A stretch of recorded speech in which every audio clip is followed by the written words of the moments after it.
نبی کریم صلی اللہ علیہ وسلم کی سیرت مبارکہ، آپ صلی اللہ علیہ وسلم کی حیات طیبہ مسلمانوں کے لیے نمونہ عمل ہے اور مشعل راہ ہے۔ اللہ کے نبی صلی اللہ علیہ وسلم کی آمد کے حوالے سے ربیع الاول میں مجالس منعقد ہوتی ہیں، آپ کی سیرت کے تذکرے ہوتے ہیں، آپ صلی اللہ علیہ وسلم کی حالات زندگی، آپ کی سیرت طیبہ، آپ صلی اللہ علیہ وسلم نے مسلمانوں کے ساتھ کیسے زندگی بسر کی، آپ صلی اللہ علیہ وسلم نے غیر مسلموں کے ساتھ کیسے زندگی بسر کی، آپ کے جانوروں کے ساتھ کیا سلوک تھا، آپ صلی اللہ علیہ وسلم لوگوں کے ساتھ عفو درگزر کیسے فرماتے تھے، کیسے سخاوت فرماتے تھے، یہ سب ساری چیزیں ہمارے سامنے اس مہینے میں آتی ہیں۔ اللہ کے نبی صلی اللہ علیہ وسلم کے حوالے سے دو باتیں آپ کی خدمت میں عرض کرنی ہیں۔ پہلی بات تو یہ ہے کہ اللہ کے نبی صلی اللہ علیہ وسلم کے مسلمانوں پہ بہت سارے حقوق ہیں، ان میں سے میں 4-5 کا آپ کے سامنے تذکرہ کرتا ہوں۔ پہلا حق علماء نے لکھا ہے کہ اللہ کے نبی صلی اللہ علیہ وسلم کا سب سے پہلا حق ہے آپ پر ایمان لانا۔ آپ صلی اللہ علیہ وسلم پہ الحمدللہ ہم سب ایمان لاتے ہیں، ہم سارے مسلمانوں کا ایمان ہے، اور ہمارا یہ عقیدہ ہے کہ اگر اللہ کے نبی صلی اللہ علیہ وسلم پر ایمان نہیں لایا کوئی شخص تو اللہ تعالیٰ کے اس کی نجات نہیں ہے۔ قرآن کریم اللہ سبحانہ و تعالیٰ فرماتے ہیں وَمَن يَبْتَغِ غَيْرَ الْإِسْلَامِ دِينًا فَلَن يُقْبَلَ مِنْهُ، اسلام کے علاوہ کسی اور نظام حیات، کسی اور مذہب کو اللہ کے ہاں قبولیت نہیں ہے، اور اگر کسی شخص نے اسلام کے علاوہ کسی مذہب کو اختیار کیا تو اللہ سبحانہ و تعالیٰ فرماتے ہیں لن يقبل منہ، یہ بات اس سے قبول نہیں کی جائے گی۔ دوسرا حق اللہ کے نبی صلی اللہ علیہ وسلم پر ایمان لانے کے بعد ہے آپ کی اطاعت۔ اللہ سبحانہ و تعالیٰ نے جگہ جگہ اطیعوا اللہ و اطیعوا الرسول کا حکم دیا، اور اطاعت کا مفہوم ہے کہ جو نبی صلی اللہ علیہ وسلم ارشاد فرمائیں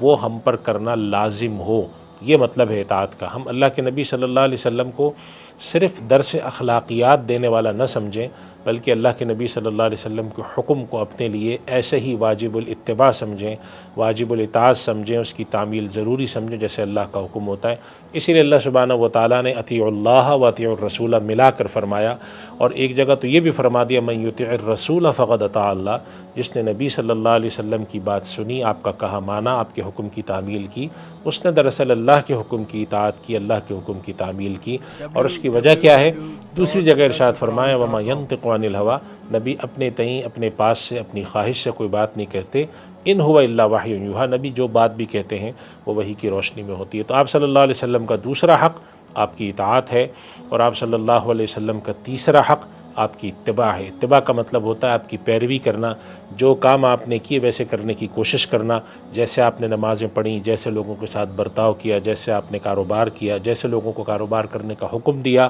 جیسے عدالت میں مقدمات پیش کیے گئے، جیسے لڑائی جھگڑے کی صورت میں صلح پہ توجہ دی، یہ ساری چیزیں، اور خود آپ صلی اللہ علیہ وسلم نے کیسے زندگی گزاری، یہ ہے اتباع، آپ کی پیروی۔ تو آپ پر ایمان لانا، آپ پر اطاعت کرنا اور آپ کی اتباع، یہ تین ایک دوسرے کے پیچھے آنے والے لازمی حقوق ہیں۔ آپ صلی اللہ علیہ وسلم کے تمام حقوق سے بڑھ کے یہ تین حقوق ہیں،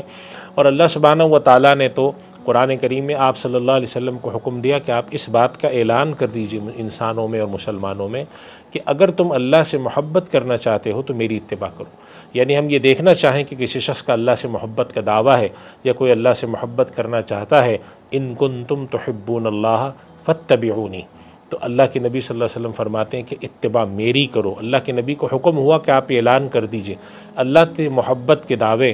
اللہ سے محبت کی خواہش اور اللہ تک پہنچنے کے تمام راستے اس بات میں پوشیدہ ہیں کہ اللہ کے نبی صلی اللہ علیہ وسلم کی اتباع کی جائے، آپ کی پیروی کی جائے، جیسے آپ نے زندگی بسر کی ویسے زندگی بسر کرنے کی کوشش کی جائے۔ یہ اللہ کے نبی صلی اللہ علیہ وسلم کا تیسرا اور بڑا حق ہے۔ چوتھا حق اللہ کے نبی صلی اللہ علیہ وسلم کا، اللہ کے نبی صلی اللہ علیہ وسلم سے محبت ہے۔ آپ صلی اللہ علیہ وسلم کا ارشاد ہے کہ تم میں سے کوئی شخص اس وقت تک کامل مومن نہیں ہو سکتا جب تک میں اس کی نظر میں اس کے ماں باپ سے، تمام لوگوں سے زیادہ محبوب نہ ہو جاؤں۔ یہ اللہ کے نبی صلی اللہ علیہ وسلم کا چوتھا بڑا حق ہے۔ اور جو پانچواں حق جو میں آج بیان کرنا چاہتا ہوں، حقوق آپ کے بہت ہیں، لیکن پانچواں حق آپ صلی اللہ علیہ وسلم کا ہے آپ کی نصرت، آپ کی مدد۔ آپ صلی اللہ علیہ وسلم کی زندگی میں آپ کی مدد ہے، آپ کے ساتھ ہونا، آپ کے ساتھ جا کر جنگوں میں شرکت کرنا، آپ کی حمایت میں کھڑا ہونا، اور آپ صلی اللہ علیہ وسلم کی حیات کے بعد آپ صلی اللہ علیہ وسلم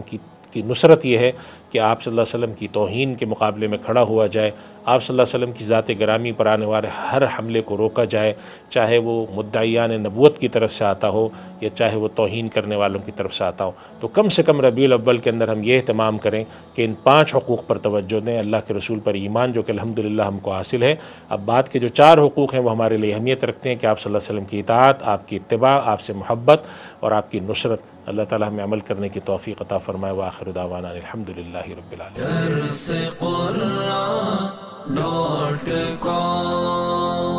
www.darsequran.com